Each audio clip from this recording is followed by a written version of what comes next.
दोस्तों जय हिंद, वंदे मातरम। मेरा नाम है सौरभ मशहूरी और आप देख रहे हैं ज्ञान जराट की। और आज इस वीडियो में हम लोग बात करने जा रहे हैं लक्षद्वीप के बारे में, क्योंकि जैसे कि हम सभी लोग जानते हैं कि भैया आज से 2 दिन पहले भारत के जो प्रधानमंत्री यानी कि जो नरेंद्र मोदी जी हैं, इन्होंने ऑल ऑफ द सडन ना सिर्फ लक्षद्वीप का दौरा किया बल्कि भारत के लोगों को ये आह्वान भी किया कि अगर आपको समुद्री इलाका, टापू, क्लीन बीचेस ये चीज घूमने के लिए पसंद है तो विदेशों में घूमने जाने से पहले आपको एटलीस्ट एक बार आपके अपने देश में ये जो लक्षद्वीप नाम का द्वीप समूह है इसे कंसिडर करना चाहिए। द्वीप की सुंदरता को शब्दों में समेटना बहुत मुश्किल है।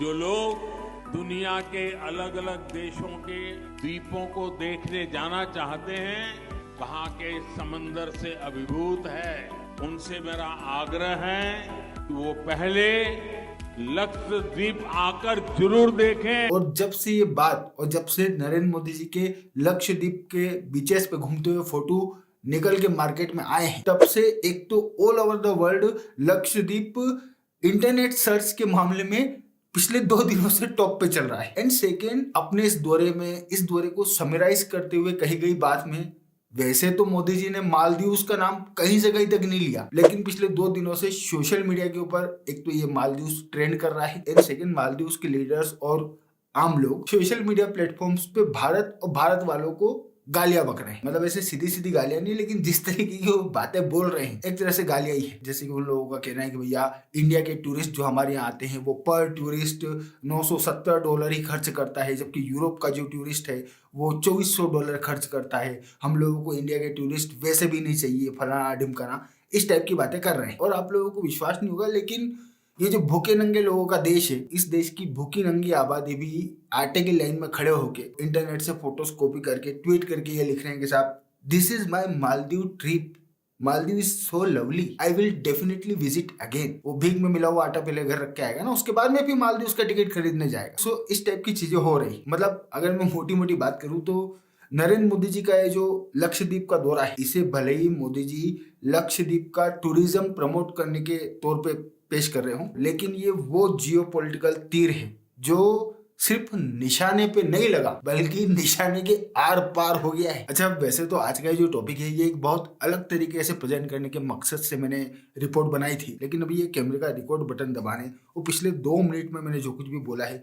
वो सब कुछ बोलने के बाद मेरे दिमाग में एक बहुत बेहतरीन पर्सपेक्टिव आया है, और मेरे हिसाब से आप वो पर्सपेक्टिव सुनो, आपको मजा आ जाएगा। इस लक्षद्वीप को बेस बना के हमारे जो मौजूदा प्रधानमंत्री यानी कि नरेंद्र मोदी साहब हैं, ये मालदीव्स की फाइल निपटाने के चक्कर में, और फाइल भी ऐसी निपटेगी, ये लोग भले ही आज ट्विटर पे ट्वीट कर रहे हो कि साहब लक्षद्वीप के हमारे आंकड़े ये हैं, भारत वाले इतना कम पैसा खर्च करते हैं, हमको यूरोप की टूरिस्ट चाहिए।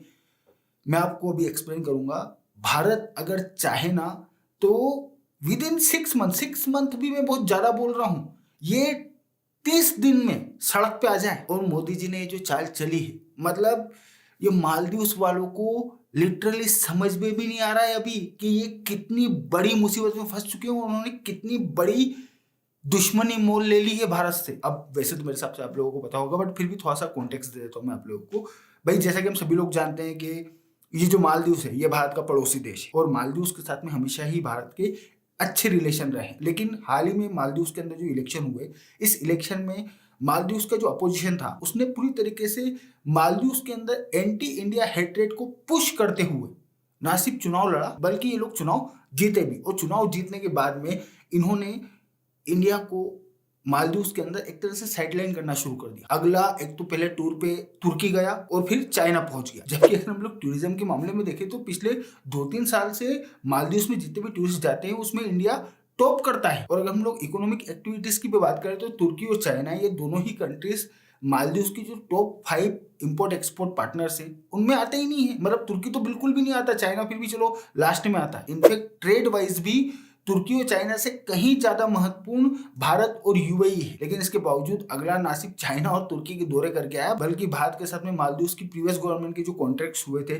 उनको अगला कैंसिल भी कर रहा है, जिसपे हम लोग ऑलरेडी वीडियो बना के बात कर चुके हैं। तो भाई साहब ने पूरी तरीके से मन बना लिया है कि कैसे भी करके मालदीव से इंडिया को पूरी तरीके से निकालना है। और यहाँ पे चाइना और तुर्की जैसे जो एंटी इंडिया कंट्री है इनको लाके बिठाना है। मतलब अगले ने खुद आगे रह के भारत के साथ में जंग शुरू करी है। जंग बोले तो एक तरह से कोल्ड वॉर। और मोदी जी ने लक्षद्वीप वाला ट्रिप करके ऑब्वियस सी बात है जंग का निमंत्रण स्वीकार कर लिया है। और सच कहूं तो देखो यार, वैसे तो मैंने इससे पहले भी कई बार मोदी गवर्नमेंट, हमारे फॉरेन मिनिस्टर और हमारे जो डिप्लोमेट्स हैं उनकी तारीफ करी है, लेकिन दिल से, दिमाग से और पूरी ईमानदारी से बोल रहा हूँ कि साहब, जिसने भी ये लक्षद्वीप वाली चाल सोची है मोदी गवर्नमेंट के, जिस पर्सन ने भी, जिसके भी दिमाग की ये उपज है, यहाँ ये जियोपॉलिटिकल शतरंज पे भारत सरकार की इस चाल के बाद में मालदीव्स के पास चलने के लिए कुछ भी नहीं बचा। भारत के अंदर मालदीव्स के जो छर्रे हैं और चाइना के जो छर्रे भारत के अंदर बैठे हुए हैं, आने वाले 1-2 महीने में हम लोगों को भारत के अंदर इन लोगों की तरफ से सेव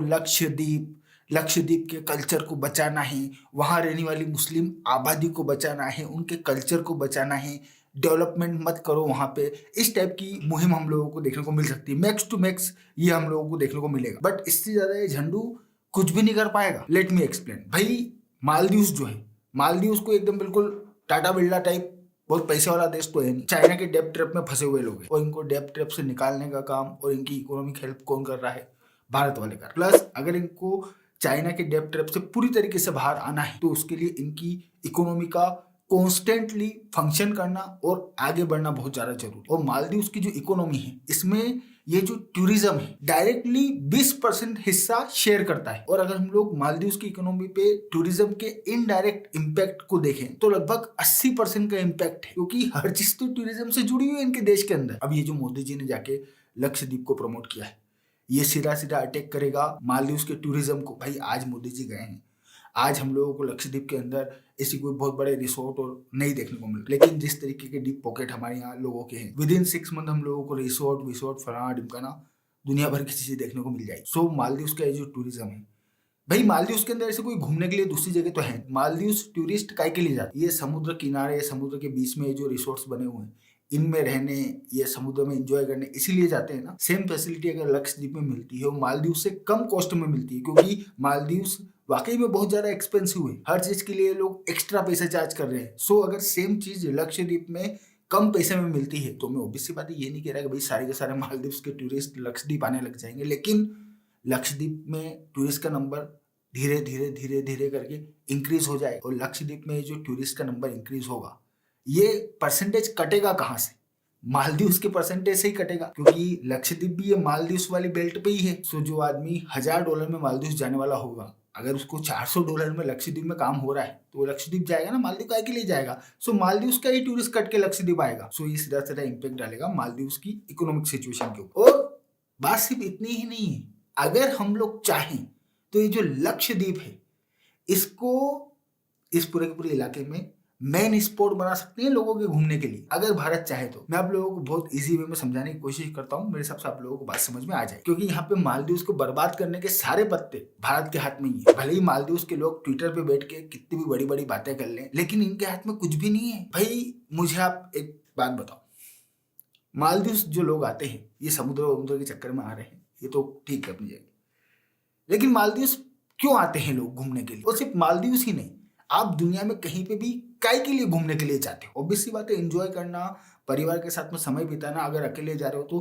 खुद के साथ में समय बिताना, अच्छी जगह पे बैठना, एंजॉय करना, यही मकसद होता है। लेकिन हमारा ये जो पूरा ट्रिप होता है, कहीं पे भी अगर हम लोग घूमने जाते हैं तो उस ट्रिप में सबसे ज्यादा महत्वपूर्ण चीज क्या होती है? मतलब कहीं का भी ट्रिप बनाने से पहले सबसे महत्वपूर्ण पॉइंट हमारे माइंड में क्या आता है? ऑब्वियसली बात है, सेफ्टी मस्ट है। अगर प्लेस सेफ है तो ही आदमी अपने परिवार के साथ में वहां पे घूमने के लिए जाएगा, अदरवाइज तो फिर भले वहां पे स्वयं बराक ओबामा पूजा की थाली हाथ में लेके आपके स्वागत के इंतजार में खड़े हों, अगर जगह सुरक्षित नहीं है तो आप अपने परिवार को लेके वहां पे किसी कीमत पे नहीं जाने वाले। और यही तो चाली है भाई। मालदीव्स कोई बहुत ताकतवर देश तो है नहीं। 2 तरीके हैं जिससे हम लोग मालदीव्स के अंदर सिक्योरिटी सिचुएशन खड़ी कर सकते हैं। पहला तरीका तो इस्लाम। भैया ये जो मालदीव्स है, अगर आप लोग लास्ट 10 साल में मालदीव्स की जो इस्लामिक हिस्ट्री है उसको पढ़ोगे तो आप लोगों को ये बात समझ में आ जाएगी कि लास्ट 10 साल में मालदीव्स के अंदर ये जो इस्लामिक रेडिकलाइजेशन है ना, ये बिल्कुल अपने टॉप फॉर्म में चल रहा है। पूरे के पूरे साउथ एशिया में से भी ISIS में शामिल होने के लिए सबसे ज्यादा लोग पर कैपिटा अगर हम लोग काउंट करें तो मालदीव से ही गए थे। और मालदीव्स के अंदर ये जो इस्लामिक रेडिकलाइजेशन है ना, ये ऑलरेडी बहुत ज्यादा स्ट्रॉन्ग हो चुका है। सो भारत सरकार को यहाँ पे कुछ भी नहीं करना है। भारत सरकार को सिर्फ मालदीव्स के अंदर मालदीव के लोगों को जाके ये बात समझानी है कि इस्लाम खतरे में है और कितना ज्यादा खतरे में है। बस हो गया काम, इनको छाती पे बम बांधने में 10 मिनट नहीं लगेंगे। सो एक तो ये करके हम लोग मालदीव के अंदर सिक्योरिटी सिचुएशन खड़ी कर सकते हैं। एक बार ब्लास्ट होना शुरू हो गए तो उसके बाद में $2400 खर्च करने वाले यूरोप के टूरिस्ट कोई मालदीव जाएंगे क्या? ये किसी कीमत पे मालदीव नहीं जाने वाले। एंड सेकेंड तरीका ये है कि हम लोग आगे रह के मालदीव के साथ में बॉर्डर डिस्प्यूट शुरू कर दे और उस इलाके को एक कॉन्फ्लिक्ट जोन बना दे। भाई अगर हम लोग भारत के इतिहास को देखें तो चोल साम्राज्य के समय ये मालदीव का जो इलाका है वो भारत के इलाके में आता था। बाबा आदम के जमाने का क्लेम मार दो टापुओं के ऊपर। भाई चाइना वालों ने भी अपने आस पड़ोस की कंट्रियों के ऊपर बाबा आदम के जमाने के क्लेम ही कर रखे हैं ना। और अपने को तो यहाँ पे कोई जंग भी नहीं लड़ना, सिर्फ क्लेम करके और अपनी आर्मी वहां ले जाके खड़ी कर दो टापुओं पे। जय राम जी की। अब मालदीव वाले आके लड़ने से तो रहे, क्योंकि अगर ये आके लड़े तो उस सिचुएशन में भी इनके टूरिस्ट जा रहे हैं। इनके मित्र आके लड़े तो उस सिचुएशन में भी टूरिस्ट जा रहे हैं। यूएन वाले आके लड़े तो उस सिचुएशन में भी टूरिस्ट जा रहे हैं। भाई लड़ाई शुरू होते ही अगले ही दिन अखबार में खबर छपेगी कि मालदीव में हॉस्टाइल माहौल, भारत और मालदीव के बीच में जंग शुरू, गोलियां बरस रही है, बम गिर रहे हैं। जितने टूरिस्ट हैं सबकी टिकटें कैंसिल हो जाएगी, एक आदमी घूमने नहीं आए। और युद्ध तो बहुत एक्सट्रीम सिचुएशन बोल रहा हूं मैं। हम लोगों को सिर्फ इनके टापुओं को क्लेम करके वहां पे अपनी हथियारबंद आर्मी को डिप्लॉय करना है। और अगर हमारी गवर्नमेंट और हमारी फॉरेन मिनिस्ट्री कॉन्स्टेंटली यही मैसेज देती रहती है ग्लोबल लेवल पे कि भैया भारत हर सूरत में इन टापुओं को लेके रहेगा, चाहे उसके लिए हमें जंग लड़ना पड़े। कौन टूरिस्ट आ रहा है इनके यहाँ?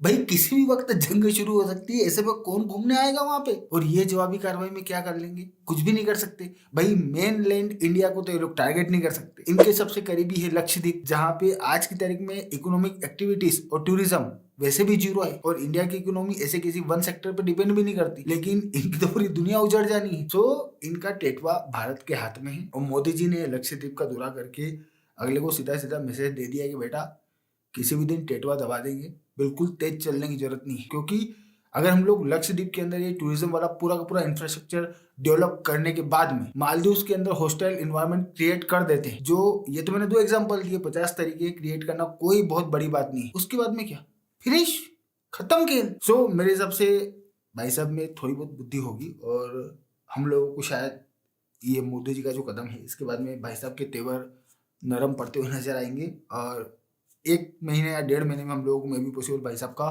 भारत का दौरा भी देखने को मिल सकता है। बाकी तो मैं हूं आपका दोस्त सौरभ और आप देख रहे थे ज्ञान दिलाट के। Thank you for watching, I really appreciate you.